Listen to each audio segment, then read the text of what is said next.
जय मालकां दी जय मालकां दी। होर सुनाओ सारे ठीक हो तुसीं? चलो बहुत खुशी की गल है।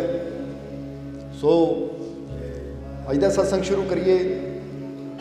उस तो पहला अज जिस परिवार की तरफों सत्संग होने जा रहा है, तुसीं देखिया कि हुणे वो परिवार मालक दे कोल हाज़री लगा के रहमत लैके गया है।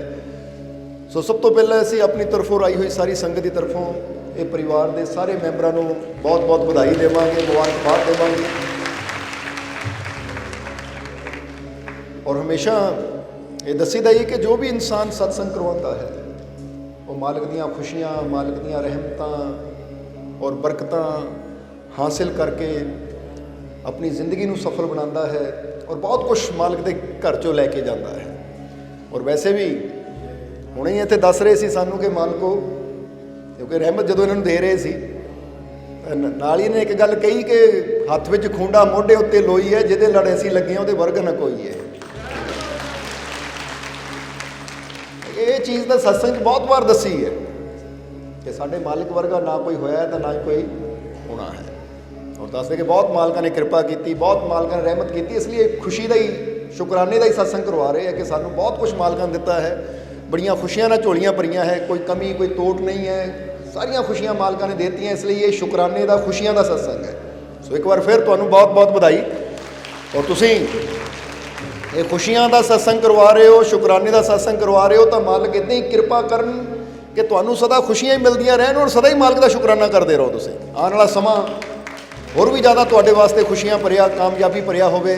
ये सारी संगत रल के इस परिवार वास्ते बेनती करो कि मालिक इस परिवार को खुशियां दे नाल, रहमतां दे नाल, बरकतां दे नाल भरपूर करन। जिद्दां अज इन्होंने खुशियां नाल सत्संग करवाए है, मालिक इन्होंने इदां ही खुशियां दिंदे रहन। इन्हां दा घर खुशियां, रहमतां, बरकतां नाल भरपूर रहे, ताकि इदां ही खुशियां नाल आण और जद भी सत्संग करवाण तो खुशियां नाल ही करवाण। सो मालिक अपनी कृपा दया मेहर हमेशा इस परिवार ते बनाए रखन।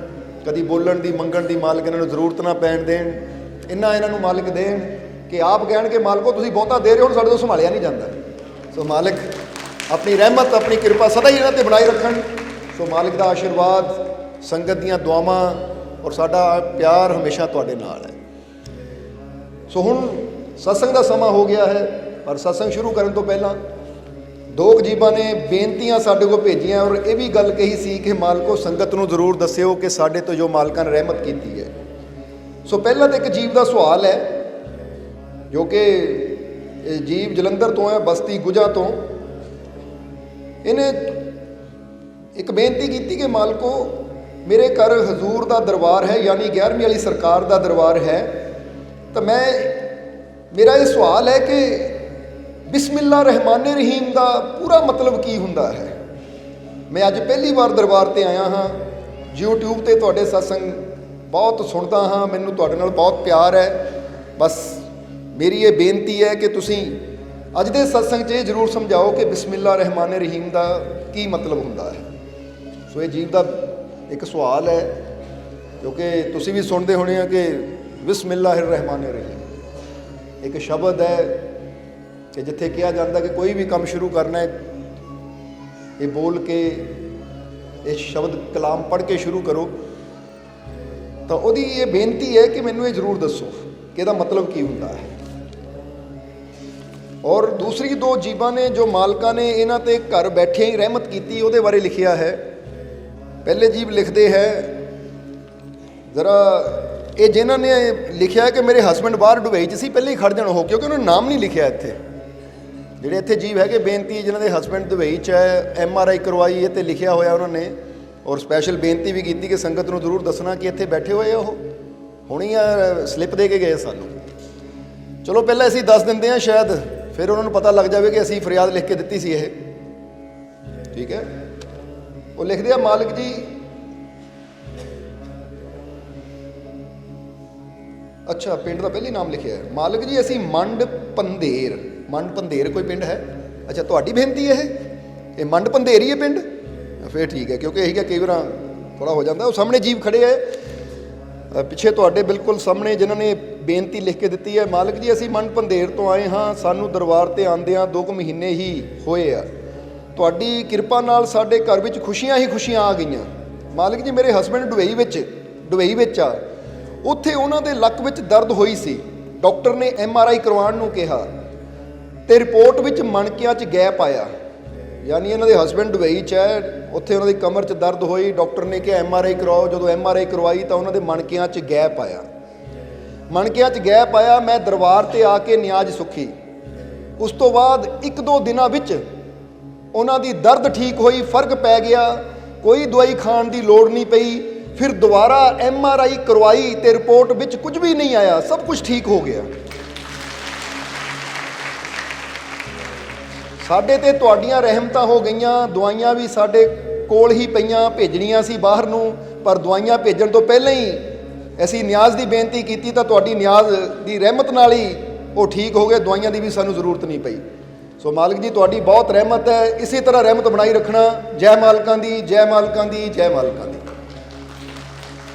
ਇਹ ਤਾਂ ਹਮੇਸ਼ਾ ਅਸੀਂ ਦੱਸੀਦਾ ਹੈ ਕਿ ਦਵਾਈ ਭੇਜਣ ਵਾਸਤੇ ਤਾਂ ਬੰਦੇ ਦਾ ਇੰਤਜ਼ਾਰ ਕਰਨਾ ਪੈਂਦਾ ਹੈ ਕਿ ਕੋਈ ਬੰਦਾ ਹੋਵੇ ਜਿਹੜਾ ਲੈ ਕੇ ਜਾਵੇ, ਪਰ ਜਦੋਂ ਇਨਸਾਨ ਨਿਆਜ਼ ਦੀ ਬੇਨਤੀ ਕਰ ਲੈਂਦਾ ਤਾਂ ਫਿਰ ਰਹਿਮਤ ਉਸੇ ਵੇਲੇ ਪਹੁੰਚ ਜਾਂਦੀ ਹੈ। ਇਸ ਲਈ ਤਾਂ ਹੀ ਦੱਸੀਦਾ ਹੈ ਕਿ ਕੋਈ ਵੀ ਜੀਵਨ 'ਚ ਪ੍ਰੋਬਲਮ ਹੈ, ਪਰੇਸ਼ਾਨੀ ਹੈ, ਜਦੋਂ ਇਨਸਾਨ ਨਿਆਜ਼ ਦੀ ਬੇਨਤੀ ਕਰਦਾ ਹੈ, ਨਿਆਜ਼ ਮਾਲਕ ਦੇ ਨਾਮ ਦੀ ਦਿੰਦਾ ਹੈ, ਤਾਂ ਫਿਰ ਮਾਲਕ ਦੀ ਰਹਿਮਤ ਵੀ ਉਸ ਤੱਕ ਜ਼ਰੂਰ ਪਹੁੰਚ ਜਾਂਦੀ ਹੈ। ਚਲੋ, ਬਹੁਤ ਅੱਛੀ ਗੱਲ ਹੈ। ਹਮੇਸ਼ਾ ਤੁਹਾਡੇ ਨਾਲ ਹੀ ਹਾਂ ਔਰ ਇਸੇ ਤਰ੍ਹਾਂ ਯਕੀਨ ਵਿਸ਼ਵਾਸ ਰੱਖੋ, ਆਉਣ ਵਾਲਾ ਸਮਾਂ ਤੁਹਾਡੇ ਸਭ ਦੇ ਵਾਸਤੇ ਖੁਸ਼ੀਆਂ ਭਰਿਆ ਹੋਵੇ। ਸੋ ਮਾਲਿਕ ਦਾ ਆਸ਼ੀਰਵਾਦ ਤੁਹਾਡੇ ਨਾਲ ਹੈ। ਇੱਕ ਦੂਸਰੇ ਜੀਵ ਹੈ, ਉਹਨਾਂ ਨੇ ਬੇਨਤੀ ਕੀਤੀ, ਕਾਫੀ ਲੰਬੀ ਚੌੜੀ ਹੈ, ਪਰ ਫਿਰ ਵੀ ਜਲਦੀ ਦੱਸ ਦਈਏ ਕਿਉਂਕਿ ਉਹਨਾਂ ਨੇ ਵੀ ਬਹੁਤ ਬੜੀ ਰਹਿਮਤ ਕੀਤੀ ਹੈ। ਉਹ ਲਿਖਦੇ ਆ, ਮਾਲਿਕ ਜੀ, ਅੱਜ ਮੈਂ ਪਹਿਲੀ ਵਾਰ ਤੁਹਾਡੇ ਦਰਬਾਰ ਤੇ ਆਈ ਹਾਂ। ਜਰਾ ਇਹ ਵੀ ਜੀਵ ਖੜ ਜਾਣ, ਕਿਉਂਕਿ ਲਾਲ ਰੰਗ ਨਾਲ ਚਿੱਠੀ ਲਿਖੀ ਹੋਈ ਹੈ ਇਹਨਾਂ ਨੇ, ਤਾਂ ਦੱਸ ਰਹੇ ਕਿ ਆਹ ਸਾਹਮਣੇ ਜੀਵ ਖੜੇ ਹੈ, ਇੱਧਰ ਤੁਸੀਂ ਵੀ ਨਾਲ ਹੀ ਹੋ ਨਾ। ਇਹ ਦੋਨੇ ਹੀ ਪਤੀ ਪਤਨੀ ਇਸ ਵੇਲੇ ਮਾਲਿਕ ਦੇ ਦਰਬਾਰ ਤੇ ਅੱਜ ਪਹਿਲੀ ਵਾਰ ਆਏ ਹੈ, ਕਿਉਂਕਿ ਹਮੇਸ਼ਾ ਇਹ ਦੱਸਦੇ ਆ 'ਚ ਲਿਖਿਆ ਹੈ ਕਿ ਅਸੀਂ YouTube ਤੇ ਹੀ ਤੁਹਾਡਾ ਸਤਸੰਗ ਸੁਣਦੇ ਹਾਂ। ਸੋ ਆਓ, ਘਰ ਬੈਠਿਆਂ ਮਾਲਕਾਂ ਨੇ ਕਿਹੜੀ ਰਹਿਮਤ ਇਹਨਾਂ ਤੇ ਕੀਤੀ, ਅੱਜ ਪਹਿਲੀ ਵਾਰ ਆਏ ਹੈ। ਇਹ ਪਿੰਡ ਕਿਹੜਾ ਤੁਹਾਡਾ? ਸੰਗੋਵਾਲ ਹੈ, ਚੱਬੇਵਾਲ ਦੇ ਲਾਗੇ। ਚਲੋ ਆਓ ਫਿਰ ਅਸੀਂ ਇਹਨਾਂ ਦੇ ਮਾਲਕਾਂ ਨੇ ਘਰ ਬੈਠਿਆਂ ਤੇ ਕਿਹੜੀ ਰਹਿਮਤ ਕੀਤੀ, ਅੱਜ ਪਹਿਲੀ ਵਾਰ ਪਹੁੰਚੇ ਹੈ। ਜ਼ਰਾ ਧਿਆਨ ਦਿਓ। ਮਾਲਕ ਜੀ, ਅੱਜ ਮੈਂ ਪਹਿਲੀ ਵਾਰ ਤੁਹਾਡੇ ਦਰਬਾਰ ਤੇ ਆਈ ਹਾਂ। ਯਾਨੀ ਇਹ ਫਰਿਆਦ ਇਹਨਾਂ ਨੇ ਲਿਖੀ ਹੈ, ਖੁਸ਼ੀਆਂ ਦੀ ਨਿਆਜ਼ ਲੈ ਕੇ। ਅੱਜ ਮੈਂ ਪਹਿਲੀ ਵਾਰ ਤੁਹਾਡੇ ਦਰਬਾਰ ਤੇ ਆਈ ਹਾਂ ਖੁਸ਼ੀਆਂ ਦੀ ਨਿਆਜ਼ ਲੈ ਕੇ। ਮੇਰੀਆਂ ਕੁਝ ਮਜਬੂਰੀਆਂ ਸੀ ਜਿਨ੍ਹਾਂ ਕਰਕੇ ਮੈਂ ਇਸ ਦਰਬਾਰ ਤੇ ਨਹੀਂ ਆ ਸਕਦੀ ਸੀ, ਇਸ ਲਈ ਮੈਂ ਘਰ ਬੈਠ ਕੇ ਤੁਹਾਡਾ ਸਤਸੰਗ ਸੁਣਦੀ ਸੀ। ਤੇ ਜਦੋਂ ਮੇਰੇ ਮਨ 'ਚ ਕੋਈ ਉਲਝਣ ਹੁੰਦੀ ਸੀ ਤਾਂ ਉਹੀ ਸਤਸੰਗ ਤਾਂ ਤੁਸੀਂ ਉਹੀ ਸਤਸੰਗ ਸੁਣਾ ਦਿੰਦੇ ਸੀ। ਯਾਨੀ ਕੋਈ ਵੀ ਮੇਰੇ ਮਨ 'ਚ ਸਵਾਲ ਹੁੰਦਾ ਸੀ, ਤੁਸੀਂ ਸਤਸੰਗ ਦੇ ਵਿੱਚ ਹੀ ਉਹਦਾ ਜਵਾਬ ਮੈਨੂੰ ਦੇ ਦਿੰਦੇ ਸੀ ਤੇ ਮੇਰਾ ਮਨ ਸ਼ਾਂਤ ਹੋ ਜਾਂਦਾ ਸੀ। ਅੱਜ ਮੇਰੀ ਮੁਰਾਦ ਪੂਰੀ ਹੋਈ ਹੈ ਤੇ ਮੈਂ ਖੁਸ਼ੀਆਂ ਦੀ ਨਿਆਜ਼ ਲੈ ਕੇ ਆਈ ਹਾਂ, ਉਹ ਕਬੂਲ ਕਰੋ ਜੀ। ਮਾਲਕ ਜੀ, ਮੇਰੇ ਘਰ ਵਾਲੇ ਦਾ ਝਗੜਾ ਹੋ ਗਿਆ ਸੀ ਜ਼ਮੀਨ ਕਰਕੇ, ਜਿਸ ਵਿੱਚ ਦੋਨਾਂ ਪਾਸੇ ਸੱਟਾਂ ਵੱਜੀਆਂ ਸੀ, ਪਰ ਸਾਡੀ ਕਿਸੇ ਨੇ ਸੁਣੀ ਨਹੀਂ ਤੇ ਨਾ ਹੀ ਸਾਡੀ ਕੋਈ ਸੁਣਵਾਈ ਹੁੰਦੀ ਸੀ। ਦੂਜੇ ਪਾਸੇ ਵਾਲਿਆਂ ਨੇ 307 ਦਾ ਪਰਚਾ ਬਣਾ ਦਿੱਤਾ। ਮੈਂ ਬਹੁਤ ਪਾਸੇ ਘੁੰਮਦੀ ਰਹੀ, ਪਰ ਇਹਨਾਂ ਦੀ ਜ਼ਮਾਨਤ ਨਹੀਂ ਹੁੰਦੀ ਸੀ, ਨਾ ਬਾਹਰੋਂ ਬਾਹਰ ਤਾਂ ਨਾ ਅੰਦਰੋਂ। ਇੱਦਾਂ ਕੁਝ ਲਿਖਿਆ ਇਹਨਾਂ ਨੇ ਇੱਦਾਂ ਹੁਣ ਠੀਕ ਹੈ। ਜਦੋਂ ਇਹ ਅੰਦਰ ਸੀ ਮੈਂ ਇਕੱਲੀ ਸੀ। ਮੇਰੀ ਬੇਟੀ 6 ਮਹੀਨੇ ਦੀ ਸੀ, ਜੋ ਇਸ ਵੇਲੇ ਵੀ ਇਹਨਾਂ ਦੇ ਕੋਲ ਹੈ। ਮੈਂ ਉਸ ਨੂੰ ਲੈ ਕੇ ਕਿੱਥੇ ਕਿੱਥੇ ਜਾਂਦੀ। ਘਰ ਵਿੱਚ ਵੀ ਮਾਤਾ ਜੀ ਨੂੰ ਪੈਰਾਲਾਈਜ਼ ਦਾ ਅਟੈਕ ਆ ਗਿਆ ਸੀ, ਉਹ ਵੀ ਮੰਜੇ ਤੇ ਹੀ ਪੈ ਗਏ। ਯਾਨੀ ਇਹਨਾਂ ਦੇ ਮਾਤਾ ਜੀ ਉਹਨਾਂ ਨੂੰ ਪੈਰਾਲਾਈਜ਼ ਦਾ ਅਟੈਕ ਹੋ ਗਿਆ, ਵੀ ਮੰਜੇ ਤੇ ਪਏ ਸੀ। ਮੈਂ ਉਹਨਾਂ ਨੂੰ ਵੀ ਦੇਖਦੀ ਸੀ ਤੇ ਘਰ ਵਾਲੇ ਨੂੰ ਵੀ ਤੇ ਬੇਟੀ ਨੂੰ ਵੀ। ਬਹੁਤ ਇੱਧਰ ਉੱਧਰ ਘੁੰਮਣ ਤੋਂ ਬਾਅਦ ਸਾਡੇ ਰਿਸ਼ਤੇਦਾਰ ਇੱਥੇ ਦਰਬਾਰ ਤੇ ਆਉਂਦੇ ਸੀ। ਉਹਨਾਂ ਨੇ ਇਸ ਦਰਬਾਰ ਦਾ ਦੱਸਿਆ, ਪਰ ਫਿਰ ਵੀ ਮਨ ਇੱਧਰ ਉੱਧਰ ਹੀ ਭਟਕ ਰਿਹਾ ਸੀ। ਪਰ ਮੈਂ ਫਿਰ ਸਤਸੰਗ ਸੁਣਨ ਲੱਗ ਪਈ। ਮੇਰੇ ਘਰ ਵਾਲੇ ਦੀ ਹਰ ਤਰੀਕ ਨੂੰ ਵੀਰਵਾਰ ਹੀ ਆਉਂਦਾ ਰਿਹਾ। ਮੈਂ ਫਿਰ ਵੀ ਨਾ ਸਮਝੀ। ਆਖਿਰ ਮੈਂ ਥੱਕ ਹਾਰ ਕੇ ਇਸ ਵਾਰ ਨਿਆਜ਼ ਸੁਖੀ ਕਿ ਮੇਰਾ ਘਰ ਵਾਲਾ ਇਸ ਤਰੀਕ ਤੇ ਘਰ ਆ ਜਾਵੇ ਤਾਂ ਮੈਂ ਖੁਸ਼ੀਆਂ ਦੀ ਨਿਆਜ਼ ਲੈ ਕੇ ਆਵਾਂ। ਮਾਲਕ ਜੀ, ਹਰ ਵਾਰ ਸਾਡੀ ਵਾਰ ਨੂੰ ਜੱਜ ਉੱਠ ਜਾਂਦਾ ਸੀ, ਪਰ ਇਸ ਵਾਰ ਜਦੋਂ ਮੈਂ ਨਿਆਜ਼ ਦੀ ਬੇਨਤੀ ਕੀਤੀ ਤਾਂ 4-5 ਦਿਨ ਪਹਿਲਾਂ ਹੀ ਮੇਰੇ ਸੁਪਨੇ 'ਚ ਆ ਕੇ ਤੁਸੀਂ ਦੱਸ ਦਿੱਤਾ ਤੇ ਮੈਨੂੰ ਆਸ਼ੀਰਵਾਦ ਦੇ ਕੇ ਗਏ। ਮੇਰੇ ਸਿਰ ਤੇ ਹੱਥ ਰੱਖ ਕੇ गए तो मैनू कहा कोई फिक्र नहीं करनी, कोई चिंता नहीं करनी, असी तेरे नाल हाँ। उस दिन तो ही मेरा मन खुश रहन लग पिया ते साडी मुराद पूरी हो गई। मैं एक ही गल कहती रही, मेरा मालिक मेरे नाल है, मैनू मेरा मालिक मेरे नाल है, मैनू मेरे मालिक ते पूरा विश्वास है। मेरी झोली रहमतां नाल भर गई, मेरी झोली खुशियां नाल भर गई। और मालिक जी ये कहण दे नाल अज मालिकां ने मेरी झोली खुशियां नाल भरती, इन्हां नूं जमानत मिल गई। अज ये तुहाडे दरबार ते न्याज लैके आए है। मालिक जी मुश्किलां तां बहुत आईयां, पर तुहाडे बोलां ने, सत्संग ने मैनू बहुत हिम्मत दित्ती। इसी तरह साडे ते रहमत बनाई रखनी ताकि आने वाला समा होर भी खुशियां भरिया होवे। जय मालिकां दी।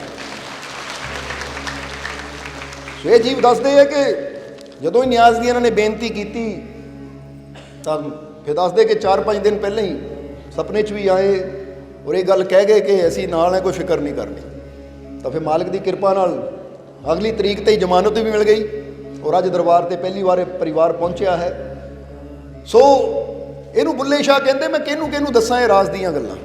और मालिक दीयां रहमतां तां बहुत हुंदियां है, ये राज दीयां गल्लां उही समझ सकदा है जिन्हां दे दिलां 'च प्यार होवे, विश्वास होवे। तां ही तां असीं हमेशा कहीदा परमात्मा कहंदा है तू विश्वास करके याद करके तां देख, तेरी हर मुश्किल दा हल ना होवे तां फिर कहीं। तां ही तां जीसस क्राइस्ट ने भी कहा है, अगर तुहाडे अंदर एक राई दे दाने बराबर भी विश्वास है तो तुसीं पहाड़ नूं कह दो मैनू रस्ता दे, तां पहाड़ भी तुहाडे रस्ते चों हट जाते हैं। इन्ने बड़े संतां गुरुआं रहबरां ने ये विश्वास की गल एवं नहीं की। यदा मतलब जदों असीं अपने मालिक ते विश्वास रखते हैं तो फिर बड़ियां बड़ियां मुश्किलों के हल भी हो जाते हैं। सो तुसीं भी अगर अज मालिक के चरणों च आए हो तो अपने अंदर विश्वास रखो, यकीन रखो, भरोसा रखो, तो मालिक तुहाडीआं झोलियां भी खुशियां नाल, रहमतां नाल, बरकतां नाल जरूर भरपूर करनगे। सो तैयार हो फिर सत्संग का आनंद लैण वास्ते। सो आओ फिर सत्संग का आनंद लईए। तो जरा हुण हस के दिखाओ, एक स्माइल करो। फिर थोड़ा जिहा हसदे तुसीं, लगदा थोड़ियां खुशियां चाहिए तुहानूं। जिन्नी खुशी चाहिए ना हस्सिया भी उन्ना भी करो, क्योंकि जिन्नी कि बंदा कीमत दिंदा है फिर फल भी उन्ना ही मिलता है। हुण बंदा कहे 2 रुपए के सेब दे दिओ, अगले ने कहना कुछ नहीं मिलना 2 रुपए का। जे कहूँगा लै भाई भर दे टोकरा, तो फिर टोकरे भर के ले जाता बंदा।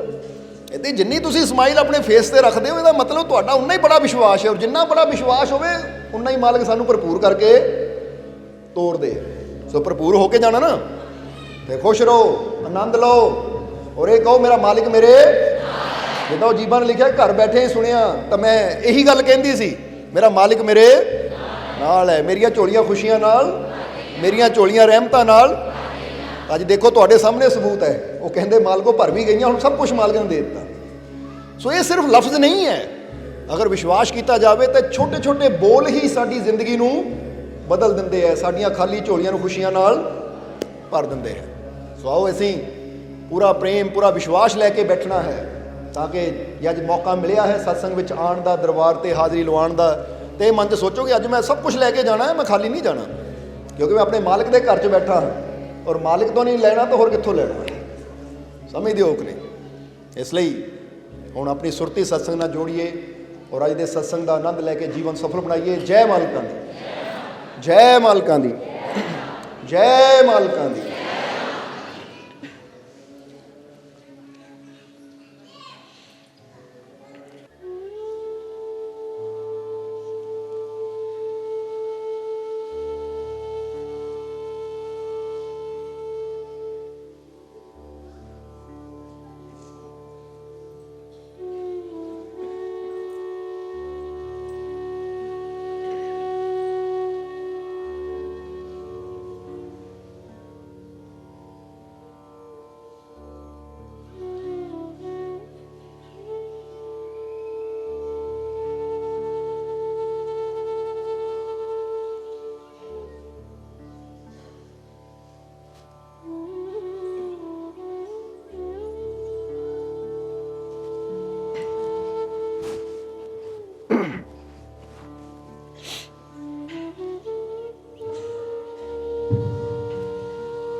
शुरू करते हैं उस दो जहान दे पालनहार का नाम लैके, जो सब ते बहुत ही रहमतां और बख्शिशां करने वाला है। ਅੱਜ ਦੇ ਸਤਸੰਗ ਦੀ ਸ਼ੁਰੂਆਤ ਅਸੀਂ ਸੰਤ ਕਬੀਰ ਜੀ ਦੇ ਇੱਕ ਸ਼ਬਦ ਤੋਂ ਕਰਾਂਗੇ ਔਰ ਇਹ ਸ਼ਬਦ ਜਿਸ ਵਿੱਚ ਸੰਤ ਕਬੀਰ ਜੀ ਇਹ ਸਮਝਾਉਂਦੇ ਹੈ ਕਿ ਗੁਰੂ ਤੋਂ ਬਿਨਾਂ ਸਾਡਾ ਜੀਵਨ ਕੀ ਹੈ। ਸੋ ਇਹ ਸ਼ਬਦ ਜਿਹਦੇ ਨਾਲ ਇੱਕ ਬਹੁਤ ਪਿਆਰੀ ਸਾਖੀ ਵੀ ਜੁੜੀ ਹੋਈ ਹੈ। ਸੋ ਅਸੀਂ ਉਹ ਸ਼ਬਦ ਨੂੰ ਵੀ ਸਮਝਣਾ ਹੈ ਤਾਂ ਸਾਖੀ ਯਾਨੀ ਕਬੀਰ ਸਾਹਿਬ ਦੇ ਜੀਵਨ ਦਾ ਵਾਕਿਆ ਉਹਨੂੰ ਵੀ ਸਮਝਣਾ ਹੈ ਕਿ ਕਬੀਰ ਸਾਹਿਬ ਕੀ ਇਸ਼ਾਰਾ ਕਰਦੇ ਹੈ। ਸੋ ਕਬੀਰ ਸਾਹਿਬ ਦਾ ਬੜਾ ਪਿਆਰਾ ਸ਼ਬਦ ਹੈ कि सत संगत में आई के, सत संगत में आई के जपले तू हरि नाम। कबीर साहब दसदे है सत संगत में आई के जपले तू हरि नाम, बिना गुरु घट अंध है जो दीपक बिन धाम। हुण जरा देखना इशारा की कीता कबीर साहब ने। कहते एक बार कबीर साहब अपने कुछ सेवकों के नाल जा रहे थे ਤਾਂ ਜਾਂਦਿਆਂ ਜਾਂਦਿਆਂ ਇੱਕ ਨਗਰ 'ਚ ਪਹੁੰਚੇ ਤਾਂ ਉਸ ਨਗਰ ਦੇ ਵਿੱਚ ਇੱਕ ਨਵਾਬ ਸੀ, ਇੱਕ ਸੇਠ ਸੀ ਜਿਹਨੇ ਨਵਾਂ ਘਰ ਤਿਆਰ ਕੀਤਾ ਸੀ। ਹੁਣ ਜਦੋਂ ਕਬੀਰ ਸਾਹਿਬ ਉਸ ਨਗਰ 'ਚ ਪਹੁੰਚੇ ਤਾਂ ਉਸ ਸੇਠ ਨੂੰ ਪਤਾ ਲੱਗਾ ਤਾਂ ਉਹਨੇ ਕਬੀਰ ਸਾਹਿਬ ਦੇ ਚਰਨਾਂ 'ਚ ਬੇਨਤੀ ਕੀਤੀ ਕਿ ਹੇ ਸਤਿਗੁਰੂ ਕਬੀਰ, ਮੇਰਾ ਨਵਾਂ ਘਰ ਤਿਆਰ ਹੋ ਰਿਹਾ ਹੈ ਔਰ ਬੜੇ ਸੁਭਾਗਿਆ ਦੀ ਗੱਲ ਹੈ ਕਿ ਤੁਸੀਂ ਯਾਤਰਾ ਕਰਦੇ ਇਸ ਨਗਰ 'ਚ ਆਏ ਹੋ। ਤਾਂ ਮੈਂ ਅਰਜ਼ ਕਰਦਾ ਹਾਂ ਕਿ ਮੇਰੇ ਘਰ ਦੇ ਵਿੱਚ ਅਗਰ ਤੁਸੀਂ ਆਪਣੇ ਪਵਿੱਤਰ ਚਰਨ ਪਾ ਜਾਓ ਤਾਂ ਮੈਨੂੰ ਬੜੀ ਖੁਸ਼ੀ ਹੋਏਗੀ, ਮੇਰਾ ਘਰ ਸਫਲ ਹੋ ਜਾਏਗਾ। ਹੁਣ ਜਦੋਂ ਉਸਨੇ ਬੇਨਤੀ ਕੀਤੀ ਤਾਂ ਕਬੀਰ ਸਾਹਿਬ ਉਹਦੇ ਪ੍ਰੇਮ ਨੂੰ ਦੇਖਦਿਆਂ ਹੋਇਆ ਉਸ ਨੂੰ ਕਹਿੰਦੇ ਆ ਠੀਕ ਹੈ ਸੇਠ ਜੀ, ਜ਼ਰੂਰ ਆਵਾਂਗੇ। ਹੁਣ ਸੇਠ ਨੇ ਤਿਆਰੀ ਕੀਤੀ, ਘਰ 'ਚ ਕਬੀਰ ਸਾਹਿਬ ਦਾ ਆਸਣ ਲਾਇਆ ਔਰ ਕਬੀਰ ਸਾਹਿਬ ਆਪਣੇ ਸੇਵਕਾਂ ਨਾਲ ਉਹਦੇ ਘਰ ਪਹੁੰਚ ਗਏ। ਹੁਣ ਜਦੋਂ ਘਰ ਵਿੱਚ ਬੈਠੇ, ਨਵਾਂ ਘਰ, ਬੜਾ ਆਲੀਸ਼ਾਨ ਘਰ ਤਿਆਰ ਕਰ ਰਿਹਾ ਸੀ ਸੇਠ, ਕਿਉਂਕਿ ਪੈਸੇ ਦੀ ਕੋਈ ਕਮੀ ਨਹੀਂ ਸੀ, ਇਸ ਲਈ ਬੜਾ ਸੁੰਦਰ ਬਣਾ ਰਿਹਾ ਸੀ। ਅੱਛੇ ਤੋਂ ਅੱਛੀ ਮੀਨਾਕਾਰੀ, ਅੱਛੇ ਤੋਂ ਅੱਛੀ ਕਢਾਈ ਦੀਵਾਰਾਂ ਤੇ ਕਰਵਾ ਰਿਹਾ ਸੀ। ਅੱਛੇ ਤੋਂ ਅੱਛੇ ਘਰ ਦੇ ਵਿੱਚ ਜਿੱਦਾਂ ਬੰਦਾ ਕਹਿੰਦਾ ਸੋਫੇ, ਕੁਰਸੀਆਂ, ਸਭ ਕੁਝ ਵਧੀਆ ਰੱਖ ਰਿਹਾ ਸੀ ਉਹ। ਤਾਂ ਹੁਣ ਜਦੋਂ ਘਰ ਦੇ ਵਿੱਚ ਗਏ ਕਬੀਰ ਸਾਹਿਬ ਤਾਂ ਸੇਠ ਦੱਸ ਰਿਹਾ ਹੈ ਕਿ ਮਹਾਰਾਜ ਦੇਖੋ ਮੈਂ ਇਦਾਂ ਤਿਆਰ ਕੀਤਾ, ਮੈਂ ਇਦਾਂ ਤਿਆਰ ਕੀਤਾ, ਇੱਥੇ ਆਹ ਚੀਜ਼ ਤਿਆਰ ਕੀਤੀ, ਯਾਨੀ ਆਪਣੇ ਘਰ ਦੀ ਜੋ ਵੀ ਉਹਨੇ ਨਾ ਸੁੰਦਰ ਤੋਂ ਸੁੰਦਰ ਚੀਜ਼ ਸੀ ਕਬੀਰ ਸਾਹਿਬ ਨੂੰ ਦਿਖਾਉਣ ਦੀ ਕੋਸ਼ਿਸ਼ ਕੀਤੀ। ਕਬੀਰ ਸਾਹਿਬ ਨਾਲੇ ਦੇਖਦੇ ਸੀ ਨਾਲੇ ਮੁਸਕਰਾਉਂਦੇ ਸੀ। ਫਿਰ ਕਬੀਰ ਸਾਹਿਬ ਬਹਿ ਗਏ ਆਪਣੇ ਆਸਣ ਤੇ ਜਿੱਥੇ ਉਹਨਾਂ ਨੇ ਸੇਠ ਨੇ ਤਿਆਰੀ ਕੀਤੀ ਸੀ ਬਿਠਾਉਣ ਵਾਸਤੇ ਕਬੀਰ ਸਾਹਿਬ ਨੂੰ। ਬੈਠ ਗਏ ਕਬੀਰ ਸਾਹਿਬ। ਤਾਂ ਹੁਣ ਬੈਠਿਆਂ ਕਬੀਰ ਸਾਹਿਬ ਨੇ ਸੇਠ ਨੂੰ ਪੁੱਛਿਆ ਕਿ ਸੇਠ ਜੀ ਇੱਕ ਗੱਲ ਦੱਸੋ, ਘਰ ਤਾਂ ਬੜਾ ਸੋਹਣਾ ਬਣਾ ਲਿਆ, ਘਰ ਤਾਂ ਬੜਾ ਸੁੰਦਰ ਬਣਾ ਲਿਆ, ਇਹ ਜ਼ਿੰਦਗੀ ਵੀ ਸੁੰਦਰ ਬਣਾਉਣ ਵਾਸਤੇ ਕੁਝ ਕੀਤਾ ਕਿ ਨਹੀਂ? ਇਹ ਜੀਵਨ ਨੂੰ ਵੀ ਸੁੰਦਰ ਬਣਾਉਣ ਵਾਸਤੇ ਕੁਝ ਕੀਤਾ ਜਾਂ ਨਹੀਂ? ਜਰਾ ਹੁਣ ਸਮਝਣਾ ਸਾਰਿਆਂ ਨੇ, ਕਿਉਂਕਿ ਇਹ ਸਵਾਲ ਜਿਹੜਾ ਕਬੀਰ ਸਾਹਿਬ ਨੇ ਸੇਠ ਨੂੰ ਪੁੱਛਿਆ ਨਾ, ਇਹ ਸਵਾਲ ਕਿਤੇ ਨਾ ਕਿਤੇ ਸਾਨੂੰ ਆਪਣੇ ਆਪ ਨਾਲ ਪੁੱਛਣਾ ਚਾਹੀਦਾ ਹੈ ਸਾਰਿਆਂ ਨੂੰ ਕਿ ਅਸੀਂ ਘਰ ਸੋਹਣਾ ਬਣਾ ਲੈਂਦੇ ਹਾਂ, ਚੀਜ਼ਾਂ ਤਾਂ ਬੜੀਆਂ ਸੋਹਣੀਆਂ ਲੈ ਲੈਂਦੇ ਹਾਂ ਕਿ ਮੈਨੂੰ ਜੁੱਤੀ ਸੋਹਣੀ ਚਾਹੀਦੀ ਹੈ, ਮੈਨੂੰ ਕੱਪੜਾ ਸੋਹਣਾ ਚਾਹੀਦਾ, ਮੈਨੂੰ ਮਕਾਨ ਸੋਹਣਾ ਚਾਹੀਦਾ, ਮੈਨੂੰ ਕਾਰ, ਮੋਟਰਸਾਈਕਲ ਜਾਂ ਇੱਥੇ ਤੱਕ ਕਿ ਹੱਥ 'ਚ ਛੋਟਾ ਜਿਹਾ ਮੋਬਾਈਲ ਵੀ ਰੱਖਣਾ ਨਾ, ਉਹ ਵੀ ਸੋਹਣਾ ਚਾਹੀਦਾ ਹੈ। ਸੋ ਬਾਹਰਲੀਆਂ ਤਾਂ ਚੀਜ਼ਾਂ ਨੂੰ ਅਸੀਂ ਕਹਿੰਦੇ ਮੈਨੂੰ ਸੋਹਣੀ ਚਾਹੀਦੀ ਹੈ, ਪਰ ਕੀ ਅਸੀਂ ਆਪਣੇ ਜੀਵਨ ਨੂੰ ਵੀ ਸੁੰਦਰ ਬਣਾਉਣ ਦੀ ਕੋਸ਼ਿਸ਼ ਕਰਦੇ ਹਾਂ ਜਾਂ ਨਹੀਂ? ਇਹ ਯਾਦ ਰੱਖੋ ਕਿ ਜਦ ਵੀ ਤੁਹਾਡੀ ਕੀਮਤ ਪੈਣੀ ਹੈ ਨਾ, ਤਾਂ ਤੁਹਾਡੀ ਕੀਮਤ ਪੈਸੇ ਨਾਲ, ਗੱਡੀ ਨਾਲ, ਮਕਾਨਾਂ ਨਾਲ, ਕੱਪੜੇ ਨਾਲ ਨਹੀਂ ਪੈਣੀ। ਤੁਹਾਡੀ ਜਦ ਵੀ ਕੀਮਤ ਪੈਣੀ ਹੈ ਤਾਂ ਤੁਹਾਡਾ ਜੀਵਨ ਕੀ ਹੈ, ਤੁਸੀਂ ਕੀ ਹੋ, ਉਹਦੇ ਨਾਲ ਪੈਣੀ ਹੈ। ਸਮਝ ਆ ਰਹੀ ਕਿ ਨਹੀਂ? ਹੁਣ ਇੱਕ ਬੰਦਾ ਕਵੇ ਕਿ ਮੇਰੇ ਤਨ ਤੇ 10,000 ਦਾ ਕੱਪੜਾ ਹੈ ਪਰ ਮੇਰੀ ਆਪਣੀ ਕੋਈ ਅੱਛੀ ਕਰਨੀ ਨਹੀਂ ਹੈ, ਮੇਰੀ ਆਪਣੀ ਕੋਈ ਅੰਦਰ ਮੇਰੇ ਗੁਣ ਨਹੀਂ ਹੈ, ਮੇਰੀ ਆਪਣੀ ਕੋਈ ਅੱਛਾਈ ਨਹੀਂ ਹੈ, ਤਾਂ ਫਿਰ ਕੱਪੜੇ ਦਾ ਕੀ ਫਾਇਦਾ? ਕੱਪੜਾ ਤਾਂ ਤੁਸੀਂ ਲਾ ਕੇ ਰੱਖ ਦਿੱਤਾ, ਸਮਝਦੇ ਹੋ ਕਿ ਨਹੀਂ? ਜਾਂ ਕਹਿ ਲਓ ਉਹ ਕੱਪੜਾ ਕੋਈ ਚੋਰੀ ਕਰ ਸਕਦਾ ਹੈ ਜਾਂ ਕੱਪੜਾ ਫਟ ਸਕਦਾ ਹੈ। ਸੋ ਤੁਹਾਡੀ ਵੈਲਿਊ ਅਸਲੀ ਕੀ ਹੁੰਦੀ ਹੈ? ਤੁਹਾਡੀ ਵੈਲਿਊ ਹੈ ਕਿ ਤੁਹਾਡੀ ਜੋ ਬਾਡੀ ਹੈ, ਤੁਹਾਡੇ ਅੰਦਰ ਹੈ, ਤੁਹਾਡੀ ਸੋਚ ਹੈ, ਇੱਥੇ ਕੁਝ ਗੁਣ ਹੈ, ਇੱਥੇ ਕੁਝ ਅੱਛਾਈਆਂ ਹੈ, ਇੱਥੇ ਕੁਝ ਖੂਬੀਆਂ ਹੈ ਕਿ ਜੇ ਕੱਪੜਾ ਚਲਾ ਵੀ ਜਾਵੇ ਤਾਂ ਮੇਰੇ ਅੰਦਰ ਉਹ ਖੂਬੀਆਂ ਹੈ ਕਿ ਇੱਦਾਂ ਦੇ ਕੱਪੜੇ ਮੈਂ ਹਜ਼ਾਰਾਂ ਦੁਬਾਰਾ ਖਰੀਦ ਲਿਆਉਂ। ਇਹਨੂੰ ਕਹਿੰਦੇ ਸਾਡੇ ਅੰਦਰ ਗੁਣ, ਸਾਡੇ ਅੰਦਰ ਅੱਛਾਈ ਦਾ ਹੋਣਾ। ਸਮਝ ਰਹੇ ਹੋ ਕਿ ਨਹੀਂ? ਹੁਣ ਇੱਕ ਬੰਦਾ ਕਹਿੰਦਾ ਮੇਰੇ ਕੋਲ ਇੰਨੇ ਤੋਲੇ ਸੋਨਾ ਹੈ, ਇਹ ਮੇਰੀ ਪਹਿਚਾਣ ਹੈ, ਮੇਰੇ को इन्ने तोले सोना है, मेरे को इन्ना पैसा, ये मेरी पहचान है। तो जरा सोचो जी वो सोना चला जाए, वो पैसा चला जाए, ਇਹਦਾ मतलब बंदे की पहचान चली गई, फिर बंदे की वैल्यू की है? फिर तो बंदे की वैल्यू कोई ना रही, क्योंकि वो कोई भी चोरी कर सकता है। पर एक बंदा कहता है ये सोना, ये चांदी, ये हीरे मोती, मकान, ये चीज़ां मेरी पहचान नहीं है। मेरी पहचान है मेरे कर्म, मेरी पहचान है मेरे गुण, मेरा ज्ञान, मेरी समझ, और वो मेरे अंदर है। ਉਹਨੂੰ कोई मेरे तो चोरी नहीं कर सकता, ਉਹਨੂੰ कोई मेरे तो खो नहीं सकता। समझते हो कि नहीं? ਅੱਜ ਇਨਸਾਨ ਕੀ ਕਰਦਾ ਹੈ, ਆਪਣੀ ਪਹਿਚਾਣ ਬਾਹਰਲੀਆਂ ਚੀਜ਼ਾਂ ਨਾਲ ਬਣਾਉਣ ਦੀ ਕੋਸ਼ਿਸ਼ ਕਰਦਾ ਹੈ ਕਿ ਮੇਰੇ ਕੋ ਆਹ ਚੀਜ਼ ਬੜੀ ਹੋਵੇ ਤਾਂ ਮੇਰੀ ਪਹਿਚਾਣ ਬਣੇ। ਇੱਕ ਗੱਲ ਹਮੇਸ਼ਾ ਫਿਰ ਕਵਾਂਗੇ ਕਿ ਜਦੋਂ ਬਾਹਰਲੀਆਂ ਚੀਜ਼ਾਂ ਨਾਲ ਪਹਿਚਾਣ ਜੁੜਦੀ ਹੈ ਤਾਂ ਪਹਿਚਾਣ ਝੂਠੀ ਹੈ। ਪਰ ਜਦੋਂ ਅਸੀਂ ਆਪਣੇ ਅੰਦਰ ਖੂਬੀਆਂ ਪੈਦਾ ਕਰਦੇ ਹਾਂ, ਆਪਣੇ ਅੰਦਰ ਗੁਣ ਪੈਦਾ ਕਰਦੇ ਹਾਂ, ਤਾਂ ਫਿਰ ਉਹ ਸਾਡੀ ਅਸਲੀ ਪਹਿਚਾਣ ਬਣਦੀ ਹੈ। ਸਮਝਦੇ ਹੋ ਕਿ ਨਹੀਂ? ਇਸ ਲਈ ਕਬੀਰ ਸਾਹਿਬ ਨੇ ਉਸ ਸੇਠ ਨੂੰ ਪੁੱਛਿਆ, ਕਹਿੰਦੇ ਸੇਠ ਜੀ ਘਰ ਤਾਂ ਸੁੰਦਰ ਬਣਾ ਲਿਆ, ਘਰ ਤਾਂ ਬਹੁਤ ਸੁੰਦਰ ਬਣਾ ਲਿਆ, ਕਿ ਜੀਵਨ ਨੂੰ ਸੁੰਦਰ ਬਣਾਉਣ ਵਾਸਤੇ ਕੁਛ ਕੀਤਾ? ਕਿ ਜ਼ਿੰਦਗੀ ਸੁੰਦਰ ਬਣ ਸਕੇ ਇਹਦੇ ਵਾਸਤੇ ਕੁਛ ਕੀਤਾ? ਜਰਾ ਹੁਣ ਤੁਸੀਂ ਵੀ ਸੋਚੋ ਕਿ ਸਾਡਾ ਜੀਵਨ ਸੁੰਦਰ ਬਣ ਸਕੇ, ਸਾਡੇ ਜੀਵਨ 'ਚ ਖੁਸ਼ੀਆਂ ਆ ਸਕਣ, ਸਾਡੇ ਜੀਵਨ 'ਚ ਆਨੰਦ ਆ ਸਕੇ, ਸਾਡੇ ਜੀਵਨ 'ਚ ਸ਼ਾਂਤੀ ਆ ਸਕੇ, ਸਾਡੇ ਜੀਵਨ 'ਚ ਸਫਲਤਾ ਆ ਸਕੇ, ਜਾਂ ਸਾਨੂੰ ਅੱਛੀ ਸਿਹਤ ਮਿਲ ਸਕੇ, ਉਹਦੇ ਵਾਸਤੇ ਅਸੀਂ ਕੁਛ ਕੀਤਾ? ਜਾਂ ਅਸੀਂ ਵੀ ਘਰ ਸੁੰਦਰ ਬਣਾਉਣ 'ਚ ਲੱਗੇ ਹੋਏ ਹਾਂ, ਜਾਂ ਅਸੀਂ ਵੀ ਬਾਹਰਲੀਆਂ ਚੀਜ਼ਾਂ ਨੂੰ ਹੀ ਅੱਛਾ ਬਣਾਉਣ 'ਚ ਲੱਗੇ ਹੋਏ ਹਾਂ? ਇਸ ਲਈ ਸਮਝਣਾ ਜ਼ਰਾ ਸਾਰਿਆਂ ਨੇ। ਇੱਥੇ ਅਸੀਂ ਫਿਰ ਕਵਾਂਗੇ ਬਾਹਰਲੀਆਂ ਚੀਜ਼ਾਂ ਅੱਛੀਆਂ ਬਣਾਉਣ ਦੇ ਵਾਸਤੇ ਇਹ ਮਿਹਨਤ ਕਰਦੇ ਆ ਨਾ, ਅੱਛੀ ਗੱਲ ਹੈ, ਪਰ ਉਹਦੇ ਨਾਲ ਨਾਲ ਆਪਣੇ ਜੀਵਨ ਨੂੰ ਵੀ ਸੁੰਦਰ ਬਣਾਉਣ ਵਾਸਤੇ ਸਾਨੂੰ ਮਿਹਨਤ ਕਰਨੀ ਚਾਹੀਦੀ ਹੈ। ਤਾਂ ਉਸ ਵੇਲੇ ਸੇਠ ਨੇ ਕਿਹਾ, ਜਦੋਂ ਕਬੀਰ ਸਾਹਿਬ ਨੇ ਪੁੱਛਿਆ, ਕਹਿੰਦਾ ਮਹਾਰਾਜ ਇਹ ਜੀਵਨ ਨੂੰ ਸੁੰਦਰ ਬਣਾਉਣ ਵਾਸਤੇ ਕਰ ਰਹੇ ਆ, ਦੇਖੋ ਘਰ ਸੋਹਣਾ, ਹੁਣ ਘਰ ਮੇਰਾ ਹੈ, ਜੇ ਘਰ ਸੋਹਣਾ ਹੋਏਗਾ ਤਾਂ ਮੇਰਾ ਜੀਵਨ ਸੁੰਦਰ ਬਣਦਾ ਹੈ। ਤਾਂ ਕਬੀਰ ਸਾਹਿਬ ਕਹਿੰਦੇ ਬਾਹਰਲੇ ਪਦਾਰਥਾਂ ਨਾਲ ਜੀਵਨ ਦੀ ਸੁੰਦਰਤਾ ਦਾ ਕੋਈ। वीडियो अच्छी लगी हो तो कृपया इसे शेयर जरूर करें। आपके शेयर करने से अगर किसी की जिंदगी में अच्छा बदलाव आता है, पॉजिटिव चेंज आती है, तो ये भी आपकी तरफ से किया गया एक नेक कर्म होगा, एक सेवा होगी। तो वीडियो को शेयर जरूर करें, और वीडियो देखने के लिए सर्व संजय दरबार कांटियां शरीफ यूट्यूब चैनल को सब्सक्राइब करें और फेसबुक पेज को फॉलो करना ना भूलें। जय माता दी।